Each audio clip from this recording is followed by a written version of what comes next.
मैंने तो कल ही आपसे कहा था कि इंडिया के लिए ये मैच और ये वनडे सीरीज जीतना दोनों ही कोई मसला नहीं होगा। बट वो तो लोअर मिडिल ऑर्डर ने थोड़ा सा मैच को इंटरेस्टिंग बना दिया। Otherwise it was a one sided game all together. This is Najib Al Hasnain. Honestly speaking, कल इंडियन क्रिकेट के दो मसलों पर मैंने बात की थी और एक मसला तो खुद ही हल हो गया है, जो था रोहित शर्मा का। रोहित शर्मा परफॉर्म ब्रिलियंटली क्योंकि शदीद दबाव था, इतना प्रेशर था उनके ऊपर, उसके बावजूद उन्होंने एक फैंटास्टिक इनिंग खेली। रोहित के लिए यही बात की जा रही थी कि बांग्लादेश सीरीज़ में उनसे रन नहीं हुए, न्यूजीलैंड के खिलाफ उनसे रन नहीं हुए, ऑस्ट्रेलिया में उनका बुरा हाल था, आखिरी मैच में उन्होंने अपने आप को ड्रॉप कर लिया। फिर उसके बाद वो यहाँ रणजी ट्रॉफी में खेले तो वहाँ भी उनसे रन नहीं हुए, पहले मैच में भी वो नाकाम हुए। तो अब तो प्रेशर माउंट होता जा रहा था। बट यही कहते हैं ना, When the going gets tough, the tough gets going। और रोहित शर्मा ने आज वो साबित किया और ज़बरदस्त इनिंग खेली। 12 चौके 7 छक्के लगाए, 119 रन 90 बॉलों पर बनाए रोहित शर्मा ने। और ही वॉज जस्ट अनबिलीवेबल, कमाल ही कर दिया। शुरू से स्टार्ट करते हैं। कटक में वही हुआ जो मैं एक्सपेक्ट कर रहा था कि विराट कोहली कमबैक करेंगे, जिसकी वजह से जायसवाल को जगह बनानी पड़ेगी, तो ऐसा ही हुआ। साथ में वरुण चक्रवर्ती को उनकी T20 सीरीज़ में शानदार परफॉर्मेंस के लिए वो मैन ऑफ द सीरीज़ रहे थे, इसकी वजह से उनको वनडे सीरीज़ में शामिल किया गया और आज उनका डेब्यू हुआ। तो ये दोनों चेंजेस थे। इंग्लैंड ने टॉस जीता और बैटिंग का फैसला किया और लास्ट गेम की तरह इस गेम में भी इंग्लैंड ने बड़ा अच्छा आगाज़ लिया। उनको ओपनिंग स्टार्ट जो मिला वो 81 रन्स का, वो बहुत ही शानदार था। इनफैक्ट इंग्लैंड के जो टॉप 6 बैटर्स हैं सभी ने डबल फिगर्स में गए सब, और सभी ने अच्छा स्कोर किया। बट शायद दोनों टीमों में यही डिफरेंस था कि इनकी तरफ से कोई बड़ा स्कोर लेके नहीं चल सका, कोई बड़ा स्कोर बना नहीं सका। किसी को चाहिए था कि वो आगे तक लेके जाता, बड़ी इनिंग खेलता, तभी कोई फर्क पड़ता। अदरवाइज स्कोर बुरा नहीं था। 304 रन किए। मैंने आपको बताया था कि इस ग्राउंड में एवरेज स्कोर इज़ 229, बट ये जो पिच थी बहुत अच्छी थी, 304 रन बने। और आजकल की क्रिकेट में 304 बनना और चेस होना कोई बड़ी बात नहीं है, इसीलिए ये रन काफ़ी नहीं रहे इंग्लैंड के लिए। और अगर हम बात करें इंडिया की बॉलिंग की, तो रविंद्र जडेजा ने बहुत ही शानदार बॉलिंग कराई। He was just too good. 10 over में सिर्फ 35 रन दिए और 3 खिलाड़ियों को आउट भी किया, जिसमें बेन डकेट, जो रूट और जेमी ओवर्टन की विकेट इन्होंने हासिल की। चक्रवर्ती का डेब्यू कोई बहुत आउट क्लास नहीं रहा, ठीक ठाक रहा, लेकिन कोई इतना बुरा भी नहीं था। 10 ओवर में 54 रन दिए और 1 विकेट ली। वो पहली विकेट थी जो इंडिया की तरफ से इंग्लैंड की गिरी थी। फिल सॉल्ट को उन्होंने आउट किया था। अक्सर वॉज दी ओनली गाय जो कि विकेटलेस रहे, अदरवाइज सबने कम से कम एक एक विकेट तो ली, चाहे वो शामी हो, हर्षित हो, पांड्या हो या वरुण हो, सबने एक एक विकेट ली। सो 305 रन का टारगेट था और Rohit Sharma and Shubman Gill made sure कि इंडिया यहाँ से हारे नहीं। उन्होंने इतनी शानदार इनिंग्स खेली है दोनों ने। और इससे अंदाज़ा लगाइए, जब पहली विकेट गिरी है तो 100 बॉलों पर 136 रन हो गए थे, तो टारगेट उन्होंने अपना रखा हुआ था। और रोहित शर्मा जब चलते हैं तो वो ऐसे ही चलते हैं। उनकी तो मैंने अभी जैसे कि मैंने कहा कि उन्होंने इतनी ज़बरदस्त इनिंग खेली है, जितनी तारीफ़ की जाए कम है। साथ साथ शुभमन गिल भी किसी से कम नहीं रहे। 52 बॉल्स पर 60 किए, एन इम्पॉर्टेंट नॉक। और अब आ जाते हैं इंडिया के दूसरे मसले की तरफ जो मैंने कल बात की, वो जूं का तू है। वो है विराट कोहली की फॉर्म, वो उनसे रूठी हुई है।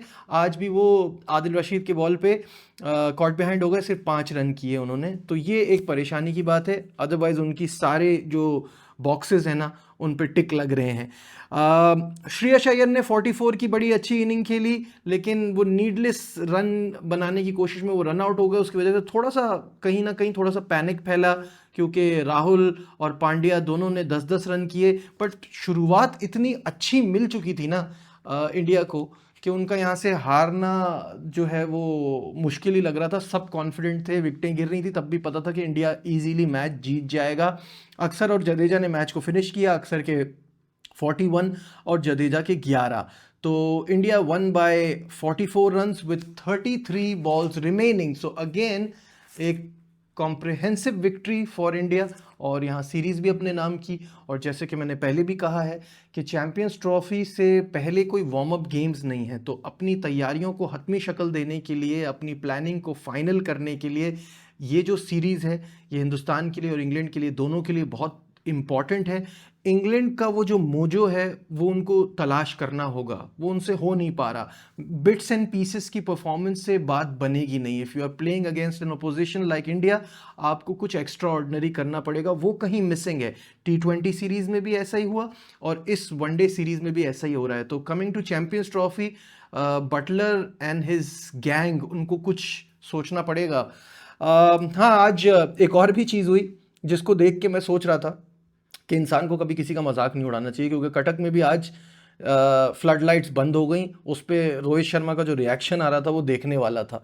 अब पाकिस्तान के मैदानों और ग्राउंड्स पे इतना क्रिटिसिज्म करते हैं, कहने का मतलब यह है कि प्रॉब्लम कहीं पे भी हो सकती है। टेक्निकल मसाइल होते हैं, इन पे आप किसी पे क्रिटिसाइज़ करें या उनका मजाक उड़ाएं, ये अच्छी बात नहीं है। खैर, ये तो बात हो गई इंडिया की, और इंडिया की परफॉर्मेंस शानदार जा रही है, जानदार जा रही है। और ये कहना बिल्कुल भी गलत नहीं है कि पहले तो आप 2-3 टीमों का नाम लेते हैं ना कि ऑस्ट्रेलिया ख़तरनाक है, साउथ अफ्रीका ख़तरनाक है, इंडिया ख़तरनाक है, बट अब सिर्फ इंडिया नज़र आ रही है चैंपियंस ट्रॉफी में। बिकॉज ऑस्ट्रेलिया का मैंने आपको बताया इंजरीज़ का मसाइल सबसे ज़्यादा उनको अफेक्ट कर रहे हैं। पैट कमिंस नहीं है, हेज़लवुड नहीं है, मिच मार्श नहीं है, साथ में जनूबी अफ्रीका को भी इतने सारे फिटनेस मसाइल का सामना करना पड़ रहा है, तो उनके लिए भी बड़ी प्रॉब्लम है। खैर, coming to the tri series का कल दूसरा मैच है और ये दूसरे मैच से ही फाइनल की टीम का फैसला हो सकता है, क्योंकि ये मुकाबला है न्यूजीलैंड और साउथ अफ्रीका के दरमियान। पाकिस्तान को तो न्यूजीलैंड ने जो धोबी पछाड़ की है उनके साथ, तो हमारा तो कोई चांस अभी लग नहीं रहा। और न्यूजीलैंड यहाँ कल के मैच में फेवरेट इसलिए है क्योंकि ऐसे टी20 की वजह से जनूबी अफ्रीका के बहुत सारे खिलाड़ी इस सीरीज़ का, खुसूसन इस गेम का हिस्सा नहीं होंगे, तो कल आप बहुत सारे डेब्यू भी देख सकते हैं। तो ये इसकी वजह से मुझे लगता है कि न्यूजीलैंड का कल के मैच में भरपूर चांस है। दोनों टीमों ने कज़ाफ़ी स्टेडियम में प्रैक्टिस भी की और अपनी प्लानिंग को फाइनलाइज भी किया। टेम्बा बवूमा ने एक प्रेस कॉन्फ्रेंस की जिसमें उन्होंने इस ट्राई सीरीज़ की इंपॉर्टेंस के हवाले से बात की कि चैंपियंस ट्रॉफी से पहले इसकी बड़ी अहमियत है और डिफरेंट कंडीशन में आके खेलना प्लेयर्स के लिए इतना आसान नहीं होता। तो पाकिस्तान की कंडीशन को जज करने के लिए ये ट्राई सीरीज़ चैंपियंस ट्रॉफी से पहले हम लोगों के लिए एक बहुत अच्छा मौका है। न्यूजीलैंड की तरफ से एक चेंज तो डेफिनेटली होगा। इंजर्ड रचिन रविंद्रा टीम का हिस्सा नहीं होंगे एंड आई सपोज कि उनकी जगह डिवॉन कॉनवे टीम में शामिल होंगे और इनकी बैटिंग और स्ट्रांग हो जाएगी उनके आने से। हेड टू हेड पर नज़र डाली जाए दोनों टीमों के दरमियान तो अब तक 72 गेम्स हुए हैं, जिनमें से 42 साउथ अफ्रीका जीता है, न्यूजीलैंड सिर्फ 25 जीतने में कामयाब हुआ है। तो क्लियर एडवांटेज है साउथ अफ्रीका को, लेकिन मुझे ऐसा लगता है कि न्यूजीलैंड की टीम यहाँ पे टॉप फेवरेट है कल के इस गेम में, और इस ट्राई सीरीज़ में भी मुझे फेवरेट ही नज़र आ रही है। आपको क्या लगता है कमेंट्स में मुझे ज़रूर बताइएगा। और अब तक अगर आपने मेरा चैनल सब्सक्राइब नहीं किया है तो kindly subscribe to the channel, like share subscribe, देखते रहिए Najibul Hasnain honestly speaking. Bye.